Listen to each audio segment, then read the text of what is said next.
وہ انتہائی حقیقت پسند اور سنجیدہ فطرت کا مالک تھا، لیکن آج وہی ڈان بچوں جیسی جذباتی باتیں کر رہا تھا، اس لیے اسے حیرت ہو رہی تھی۔ اوکے، تم اب واپس آ جاؤ، تم نے لارڈ ولیم سے ملاقات کرنی ہے تاکہ ان کی تسلی کروا سکو، وہ بے حد مضطرب ہیں، ماسٹر بلانک نے کہا۔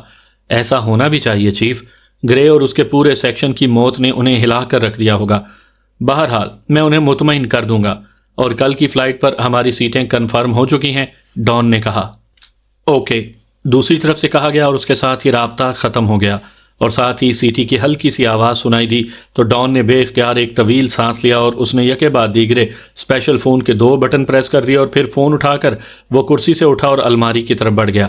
اس نے الماری کھول کر الماری کے نچلے خانے میں موجود ایک بیگ کے خفیہ خانے میں فون کو رکھا، اور پھر الماری بند کر کے وہ سائڈ ریک کی طرف بڑھ گیا جہاں شراب کی چند بوتلیں اور ان کے ساتھ گلاس رکھے ہوئے تھے۔